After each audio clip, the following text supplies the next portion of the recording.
Vamos meditar no tema unidade, o adorno mais belo da igreja. João 17, versículos 20 a 26. Enfim, iremos encerrar a oração de Jesus. Um texto muito precioso.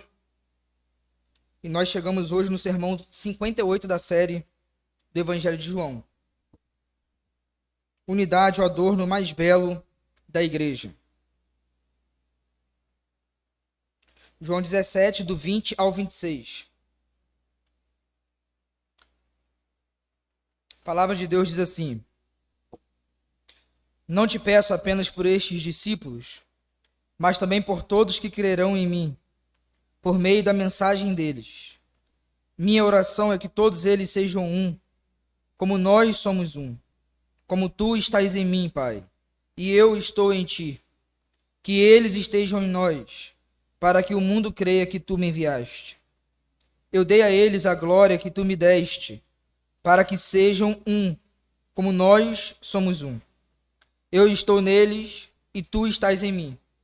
Que eles experimentem unidade perfeita, para que todo mundo saiba que tu me enviaste e que os ama tanto quanto me amas. Pai, quero que os que me deste estejam comigo onde estou. Então eles verão toda a glória que me deste, porque me amaste antes mesmo do princípio do mundo. Pai justo, o mundo não te conhece, mas eu te conheço. E estes discípulos sabem que tu me enviaste. Eu revelei teu nome a eles e continuarei a fazê-los. Então teu amor por mim estará neles e eu estarei neles. Louvado seja o teu nome, Senhor, pela tua palavra, por aquilo que o Senhor já tem nos dado neste culto. E pedimos, Deus, que mais uma vez o Senhor seja favorável a nós, por graça e misericórdia. Em nome de Jesus. Amém.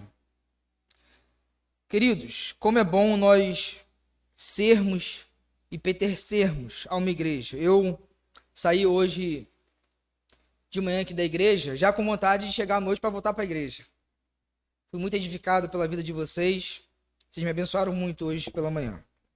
E isso é bom, isso faz parte de ser igreja, porque nós descobrimos na igreja aquilo que em nenhum outro lugar a gente pode descobrir, que é o amor de Deus. E isso, inclusive, será uma das propostas do sermão dessa noite. E eu convido os irmãos a acompanharem comigo o versículo 20 para introduzirmos então essa mensagem acerca da unidade. Jesus continuou a sua oração da seguinte maneira: Não te peço apenas por estes discípulos, mas também por todos que crerão em mim, por meio da mensagem deles. No momento dessa oração, se nós tivéssemos um olhar meramente humano, o ministério de Jesus seria adjetivado como fracassado, porque Jesus foi um rabino. Jesus, ele teve um ministério de um pouco mais de 3 anos, ministério público, e chegou aqui no cenáculo com apenas 11 discípulos, que seriam seus apóstolos. No entanto, Jesus sabe da eficácia da sua obra, da eficácia da sua vida, da sua morte, da sua ressurreição, bem como da eficácia dos seus ensinos e daquilo que acontecerá por meio dos seus apóstolos, por meio daqueles frágeis homens que estavam ali com ele, os 11. E Jesus está alcançando os resultados disso por meio da oração. Por isso, ele vai orar por aqueles que ainda crerão em Jesus, nele mesmo, por meio da mensagem dos seus apóstolos. Queridos, o reino de Deus, ele cresce de maneira gradativa. Não houve nenhuma irrupção política, econômica, mas sim espiritual, que começou como uma sementinha, mas que foi crescendo por meio da vida desses 11, alcançando outros, até que no Pentecoste, 3.000 pessoas foram inseridas, e assim começou o reino de Deus a crescer, por meio da mensagem desses discípulos. Em Mateus, tem uma parábola que eu gosto muito, Mateus capítulo 13, inclusive, são várias parábolas que falam do crescimento do reino de Deus. E eu quero ler apenas uma parábola entre tantas que tem no capítulo 13 de Mateus, versículos 31 e 32. A palavra de Deus diz assim: Então Jesus contou outra parábola. O reino dos céus é como a semente de mostarda que alguém semeia num campo. É a menor de todas as sementes, mas se torna a maior das hortaliças. Cresce até se transformar em árvore, e vêm as aves e fazem ninho em seus galhos. Então observe que o crescimento do reino de Deus é paulatino, é gradativo, e Jesus já estava vislumbrando isso do cenáculo. O cenáculo era ali o momento a qual a semente, a palavra do Senhor, estava começando a germinar, e por meio dos apóstolos, então, se tornariam uma árvore frondosa, gigante, onde vários povos vieram habitar nela. Louvado seja Deus por isso. E o fator determinante do crescimento desse reino é a mensagem que Jesus entregou aos seus apóstolos. Eu não vou me deter muito nisso, porque nós já temos falado sobre a preciosidade da palavra de Deus. Mas é importante nós destacarmos pelo menos algumas coisas. Jesus disse que o crescimento se daria por meio da mensagem dos apóstolos, da mensagem deles. Por quê? Porque eles foram os receptáculos primeiros dos ensinos de Jesus. E observe que o poder e o fator determinante do crescimento da igreja está na mensagem. O crescimento não está vinculado a um personagem. O crescimento não estava vinculado à pessoa de Pedro, à pessoa de Mateus, à pessoa de Paulo, mas no tesouro que eles carregavam, que era o quê? A mensagem, o conteúdo, o ensino de Jesus. E o crescimento também não pode estar vinculado a atrativos diversos. O crescimento, pelo menos o crescimento verdadeiro, porque inchaço, agregação, não significa crescimento de igreja orgânica. Pode significar crescimento de denominação, de rol de membros. No entanto, o crescimento verdadeiro do reino de Deus e da igreja enquanto corpo de Jesus está altamente vinculado à mensagem. Por isso, qual é o fator de crescimento da primeira igreja batista no Baixo Grande? Deve ser a mensagem dos apóstolos, a mensagem que Jesus entregou aos seus discípulos. À medida que a mensagem vai avançando, a igreja então vai crescendo. A igreja então vai ganhando novas proporções, novos contornos. E então vai tendo a maturação do corpo de Cristo Jesus. Portanto, nós jamais podemos vincular o crescimento do reino de Deus a um personagem ou atrações diversas que não a mensagem do próprio Cristo. Mas essa mensagem que vai fazer a igreja crescer também vai ser a mensagem que vai gerar um crescimento de maneira orgânica, harmônica e vai gerar a unidade. Afinal de contas, um crescimento que não é por meio da unidade é um crescimento que certamente será disfuncional ou até mesmo prejudicial. Então, é importante nós termos em mente que Jesus orou sim pelo crescimento do seu reino, pelo avanço do seu reino, mas ele também orou e aqui nos deu um propósito para o crescimento, que é crescermos com um significado de união, de membros ajustados.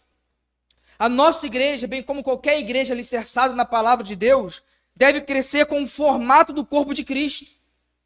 Não pode ser simplesmente membros desvinculados, membros cortados, que tentam se adaptar de todo e qualquer jeito. Não.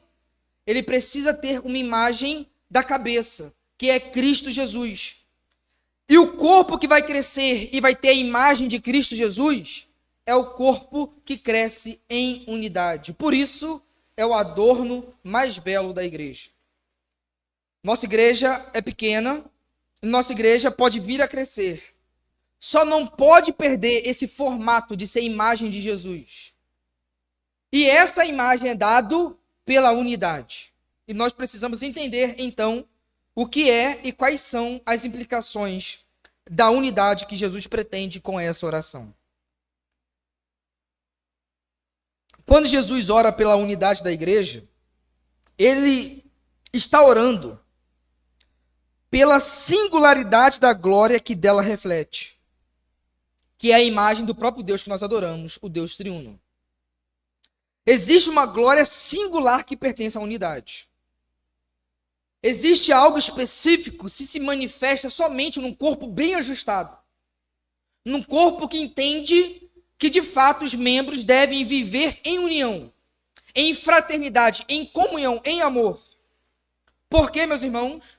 Porque essa glória singular aponta para o próprio Deus que nós servimos, que é o Pai, o Filho e o Espírito Santo. E essa oração de Jesus, observe agora esses pontos. Essa oração de Jesus parte da teologia para a eclesiologia e desemboca na missiologia.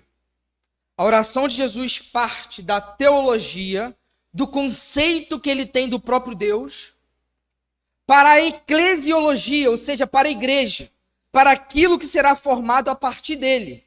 E desemboca na missiologia, ou seja, na missão que o seu corpo vai ter. Se não, vejamos, a oração parte da teologia, porque a oração de Jesus está ancorada no próprio ser de Deus, a saber, a unidade na diversidade. O Pai, o Filho e o Espírito Santo são pessoas distintas, mas são o mesmo Deus, portadores da mesma essência, da mesma substância. Leia comigo o versículo 21 e observe como que Jesus olha para Deus, e porque ele olhou para Deus, ele reflete o ser de Deus na oração. Como essa oração tem um conteúdo denso teologicamente falando. Versículo 21.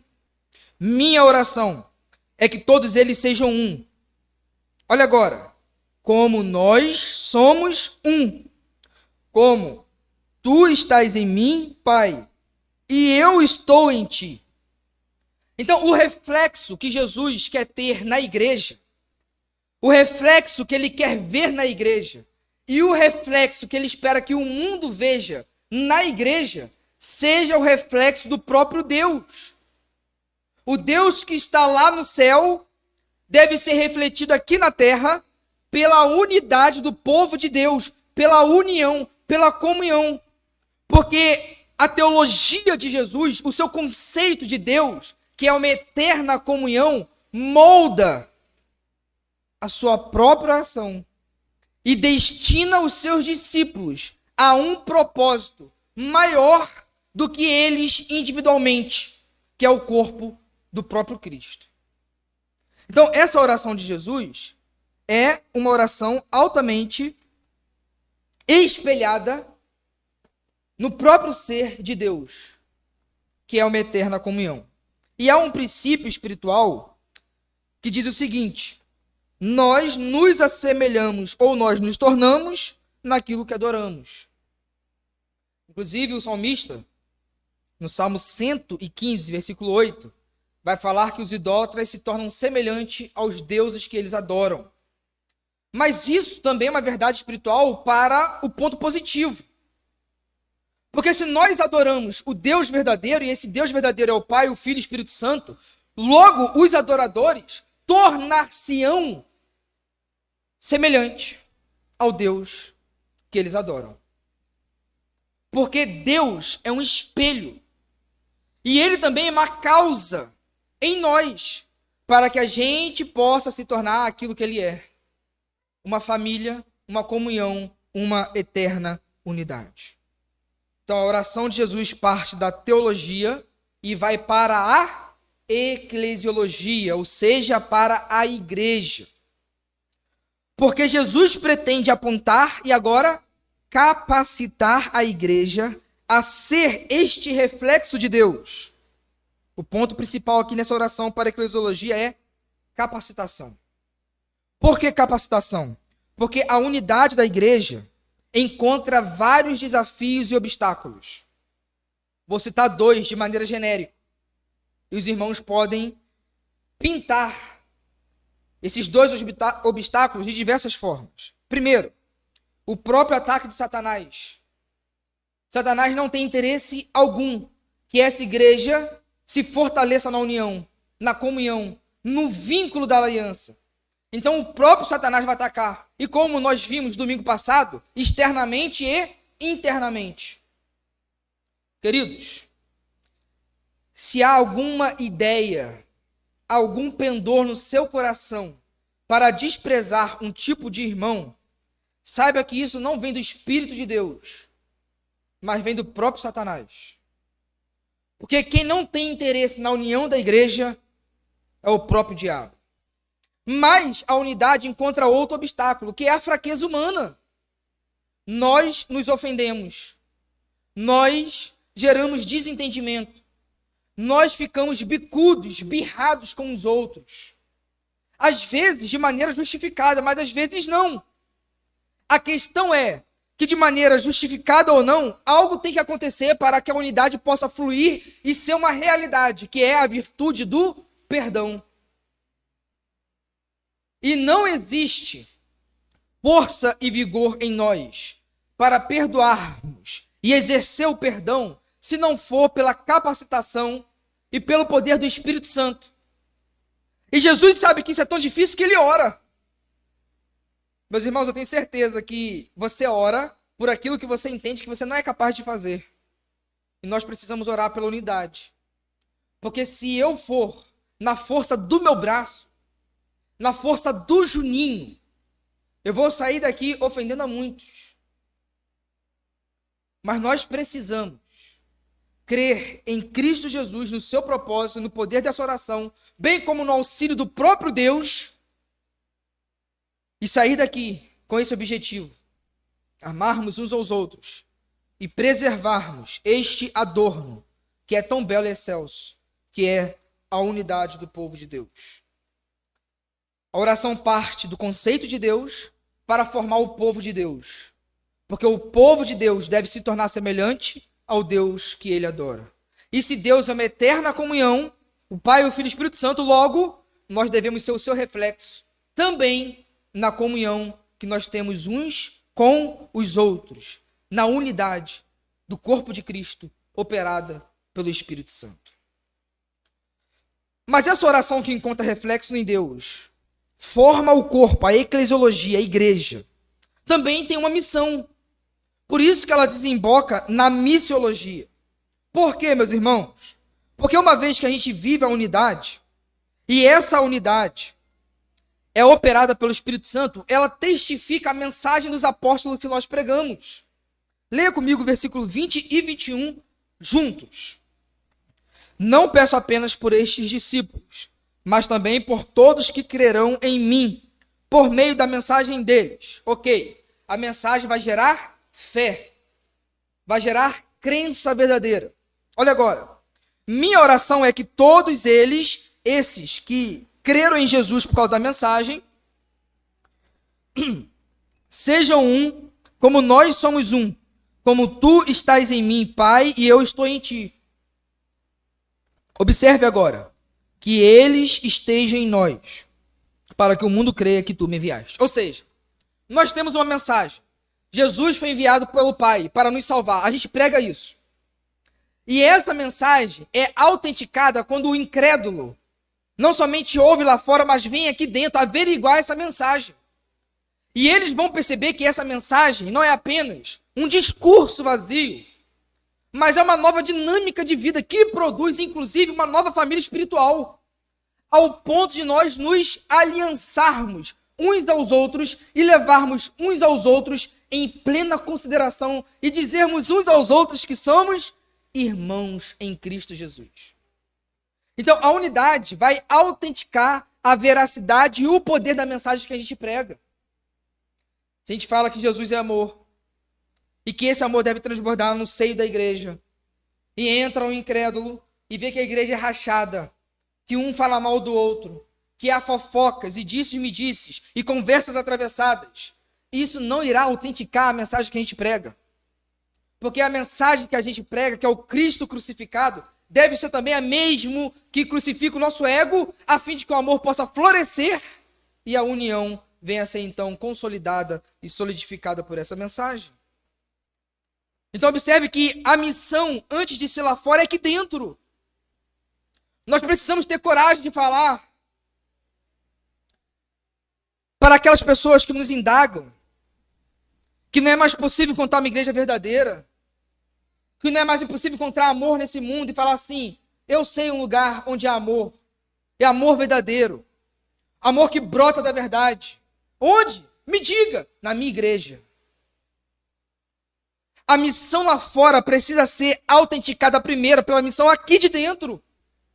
Jesus está falando que ao amarmos uns aos outros, o mundo perceberá a verdade.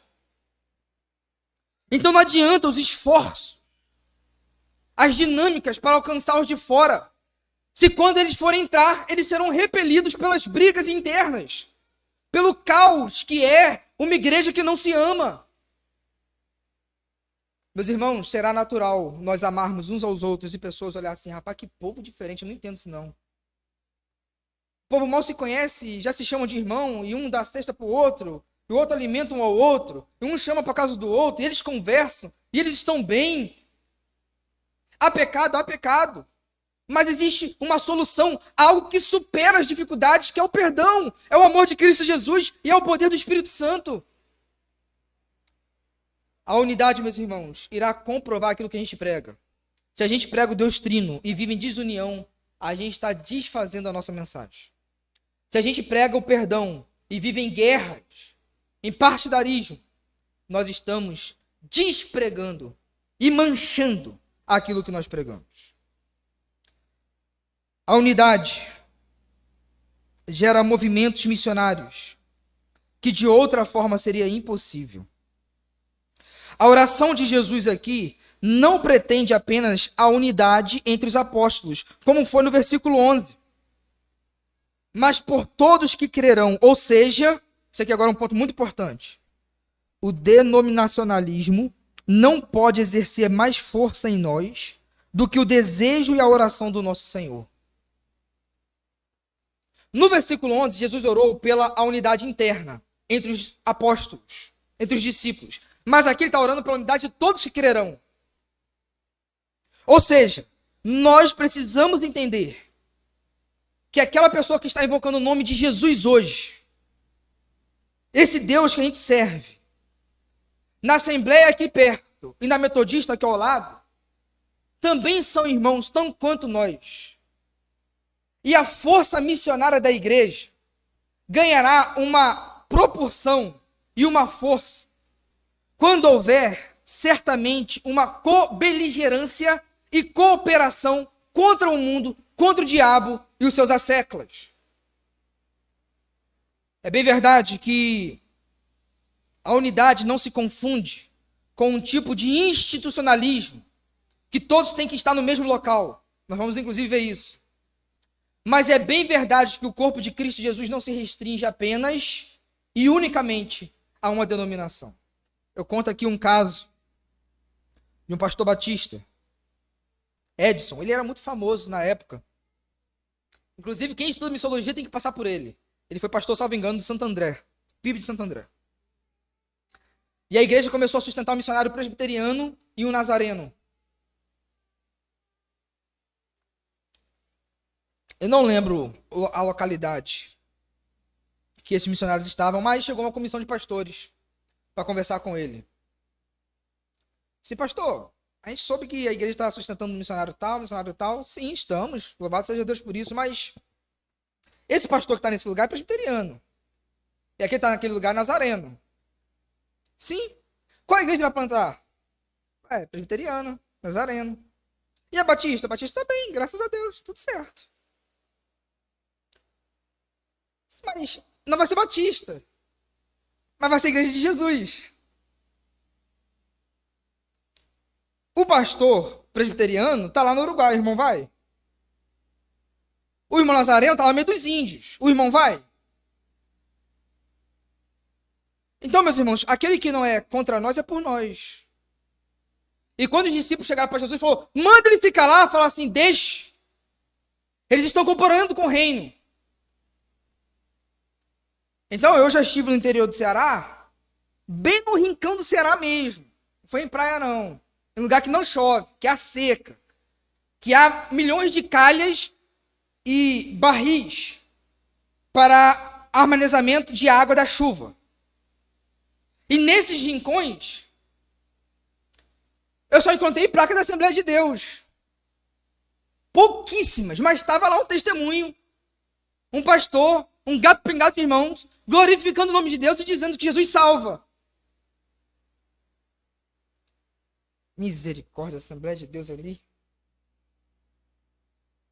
Meus irmãos, isso não é nada cristão. Você não está lá, e nem eu. Então glorifique a Deus, porque o nome de Jesus está sendo honrado. Eu prezo muito, meus irmãos, pela identidade da igreja local. Eu prezo muito. Nossa confessionalidade, o jeito batista de ser. Mas amar a identidade não significa ser idólatra da denominação. E se o nome de Jesus for glorificado por outros, que assim seja. Que assim seja. Hernandes Dias Lopes, para não ficar só nas minhas palavras, disse o seguinte: as igrejas que competem entre si não podem evangelizar o mundo, mas prestam desserviço à causa do evangelho. A unidade da igreja é a apologética final, o argumento irresistível. Então, meus irmãos, eu quero muito que a igreja cresça, a nossa igreja local, mas eu prefiro que o reino de Deus cresça. E se o reino de Deus crescer por meio de outros irmãos, louvado seja Deus por isso. A unidade, agora um ponto muito importante que fala muito com a igreja local. A unidade promove e testifica o amor de Deus entre o seu povo, e ao testificar e promover o amor de Deus entre o seu povo, testifica o amor de Deus aos incrédulos, gerando um mosaico orgânico do grande amor de Deus por nós. Pois há em cada um de nós uma especificidade do amor de Deus que é mais evidente do que em outros irmãos. Observe.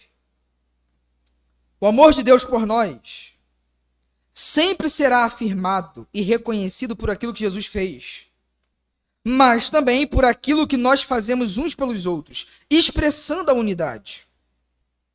O amor divino concretiza-se na dramatização eclesiástica. A cruz de Jesus e a comunhão com os irmãos são igualmente faces do amor de Deus por nós. Leia comigo o versículo 23 e observe que doçura e que poder há nesse versículo. Versículo 23.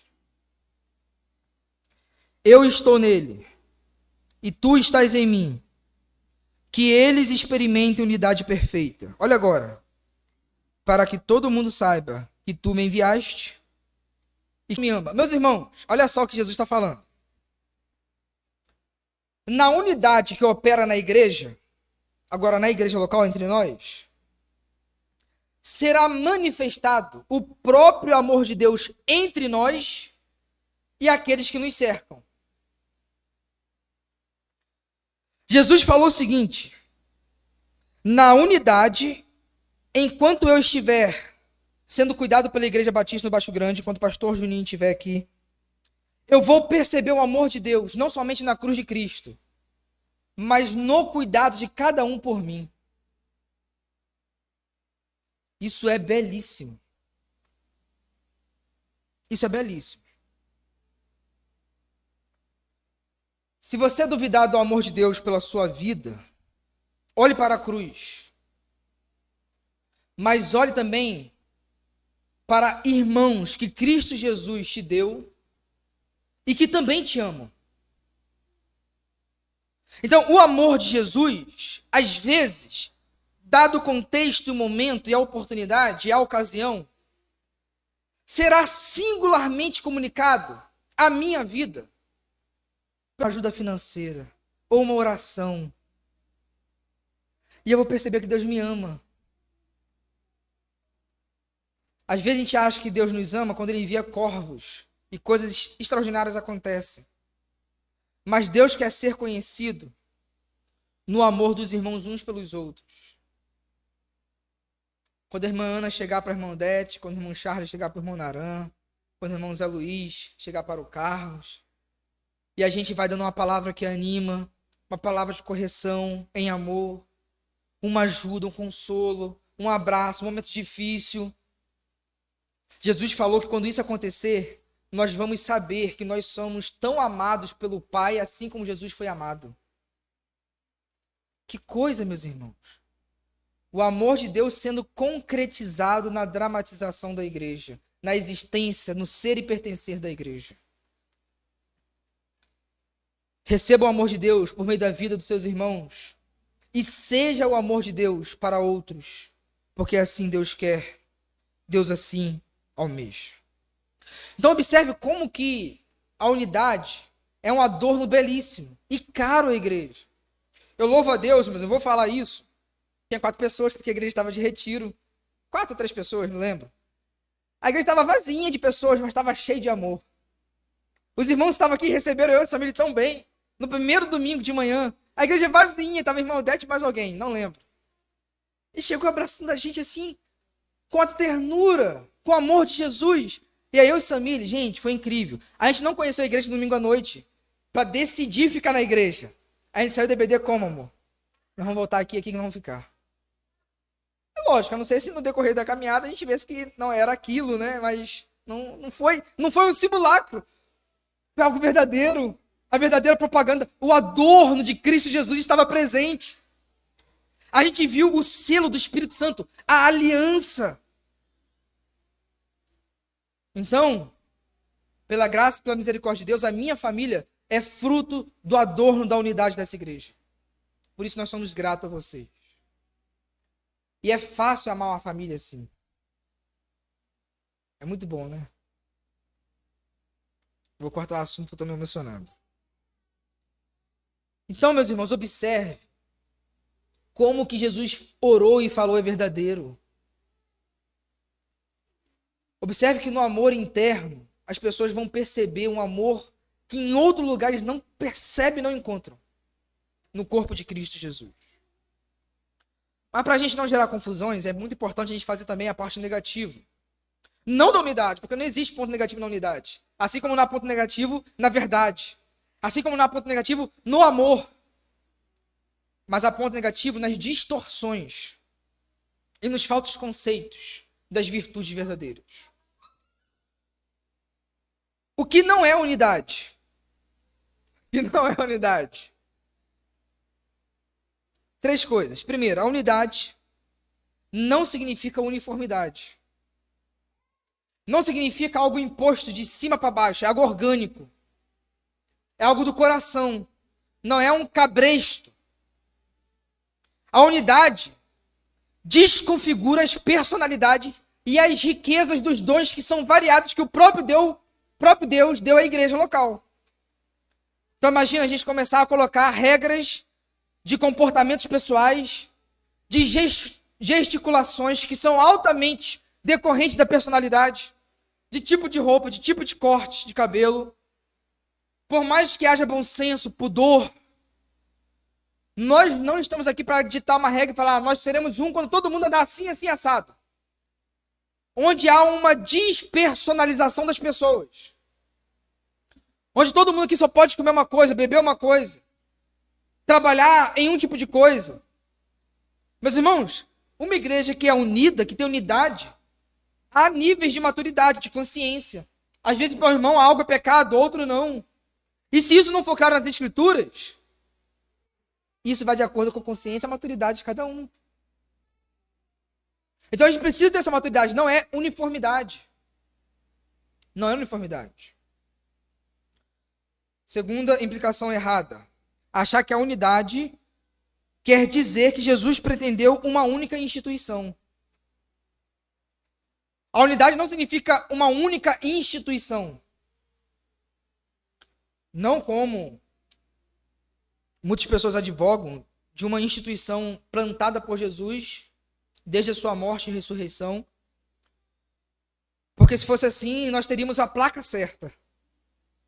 a denominação certa. Mas Jesus fundou a Assembleia. A Assembleia que eu estou falando aqui é o termo original mesmo, é a eclesia. Jesus formou o seu corpo, a igreja. Não uma placa. Existia a igreja de Deus aos Coríntios. Existia a igreja de Deus na Galácia. Existia a igreja de Deus nos Filipos. Existia variedade de cultura, jeito. O que Paulo cobra em Corinto, ele não cobra em Filipenses. Há peculiaridades. De acordo com o clima, com a cultura, com a linguagem, com a erudição. Há manifestações distintas. Não é uniformidade, mas também não é instituição única. Isso não é unidade. E terceiro, para nós não cairmos nos erros que é mais comum. A unidade não significa ecumenismo ou pluralismo religioso. Se a unidade confirma a mensagem que os apóstolos pregaram, a unidade tem que estar dentro dos conformes da mensagem. Leia um texto para os irmãos. Agora, se o fundamento do pedido de Jesus acerca da unidade é o próprio Deus, segue-se por simetria que não há unidade fora de Deus. Olha agora essa frase como é importante, meus irmãos. Deus é a medida da unidade. Não é a unidade que é a medida de Deus. O pluralismo religioso, o relativismo, o progressismo está pregando que a unidade é Deus. A gente demonstra Deus na unidade, quando a gente abre a porta para tudo e para todos. Mas não, a unidade tem que estar circunscrito ao conceito, ao caráter, à santidade e à verdade de Deus. Deus é a medida da unidade, não é a unidade que é a medida de Deus. Tal como é Deus que define o amor, e não é o amor que define Deus.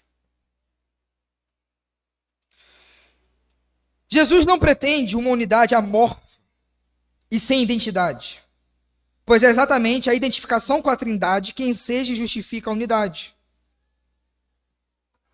Esse é o sentido visível local, bem como místico universal.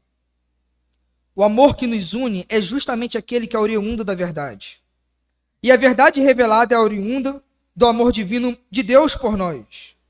Eis a glória que Jesus deu aos seus discípulos. Momento, pausa. Ele é muito rápido, meus irmãos.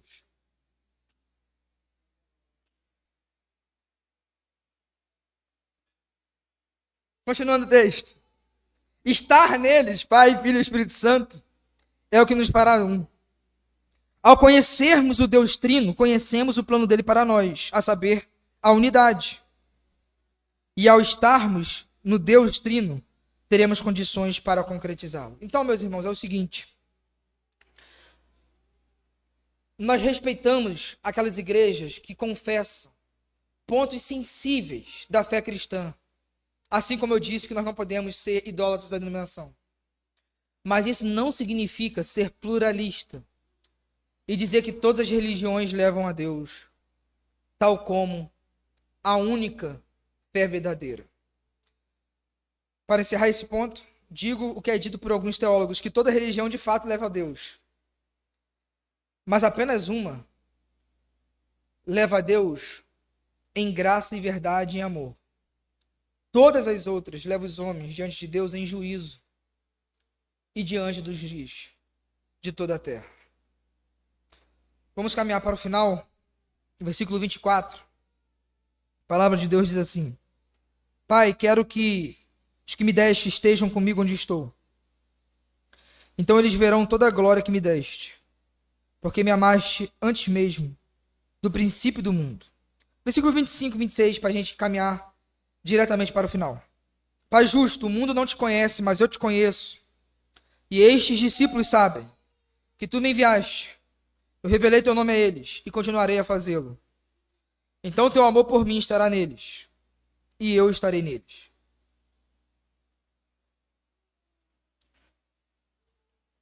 Meus irmãos, Jesus disse o seguinte, no versículo 24.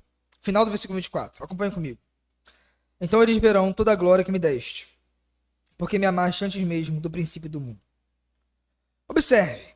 Porque me amaste antes mesmo do princípio do mundo.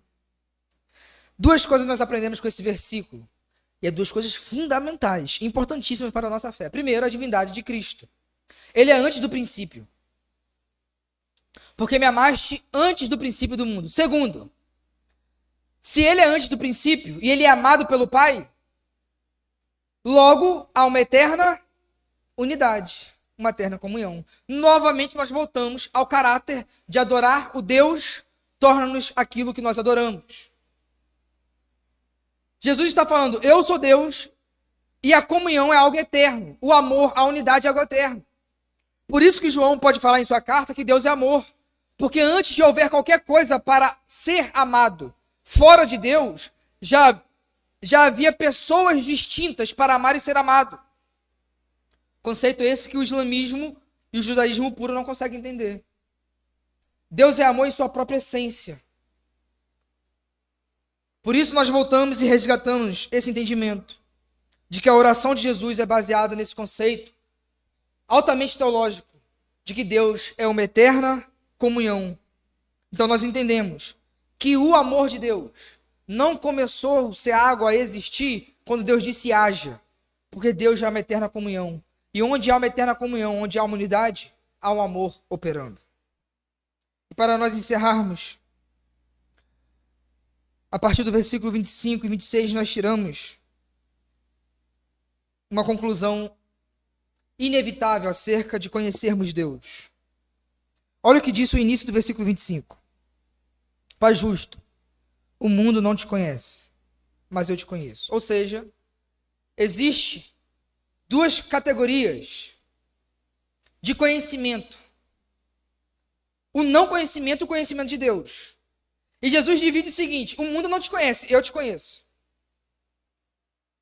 Ou seja, se a gente subtrai Jesus, é impossível o mundo conhecer a Deus.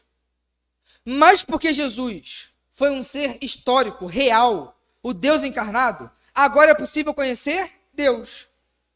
Duas conclusões para nós encerrarmos o sermão. A revelação é um dom, é um presente de Deus, não é fruto da especulação humana. Filósofos antigos chegam a conclusões extraordinárias acerca do motor imóvel, da causa primeira. É impressionante. Se os irmãos lerem, por exemplo, Platão e Aristóteles. Há conceitos refinados. Mas para aí, não é o Deus que salva, não é o Deus que encarnou, não é o Pai, o Filho e o Espírito Santo, é altamente limitado, apesar da sua refinação para a época. Há o transcendente, mas não há aquele Deus imanente que nos olhou face a face no rosto de Jesus. Então, a especulação pela teologia natural é possível, mas é muito limitada. A revelação especial está no rosto de Jesus. Então, a revelação é um dom, é uma graça. Nós não alcançamos por méritos próprios. E a segunda conclusão, que essa revelação não se deu por meio de uma gnose, ou seja, por meio de um êxtase de conhecimento. De repente, alguém que foi arrebatado na êxtase, conhecia Deus. Isso é aquela pegada na igreja primitiva. Era o inimigo do cristianismo, o gnosticismo. Onde Deus se revelou? Qual foi o canal da revelação de Deus? Em Cristo Jesus. Portanto, quer conhecer Deus, meus irmãos? Olhe para Jesus. A centralidade de Hebreus que nós começamos a ver aponta para isso. Ele é o resplendor da sua glória, a imagem exata do Deus. A revelação é um dom, é uma graça, não é fruto da nossa especulação. E o canal dessa revelação tem um nome, é uma pessoa que é Jesus Cristo. Amém, meus irmãos? E que a gente possa conhecer mais a Deus por meio da verdade, como a gente tem feito todo domingo e toda quinta, mas também na unidade. Porque o amor de Jesus em nós e através de nós revela esse Deus que nós adoramos. Nós vamos encerrar o culto, mas antes disso, apenas 2 recadinhos. Semana agora, que vai entrar, aliás, essa semana, né, sábado, vai começar o aniversário da igreja. Nós teremos 2 cultos, no sábado e no domingo, ambos 19h30. Sábado será o pastor Jorge, da 4ª igreja de Búzios, que estará ministrando a palavra. E também ele trará um pastor que irá cantar e participar desse culto conosco. Também da 4ª igreja de Búzios. Sábado, então, 19h30, pastor Jorge. No domingo, às 19h30, quem estará aqui ministrando a palavra é o pastor Cremilson.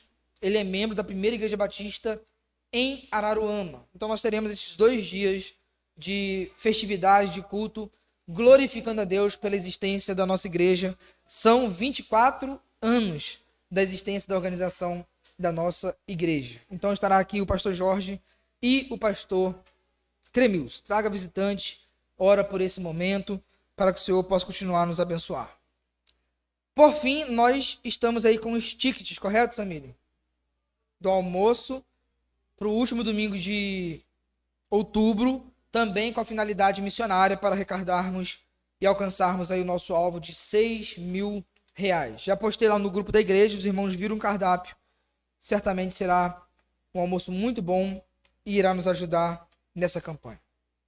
Vamos nos colocar de pé, vamos orar e agradecer ao nosso bom Deus.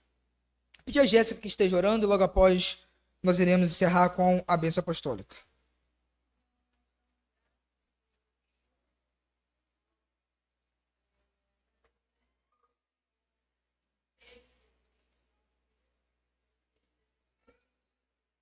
Amém.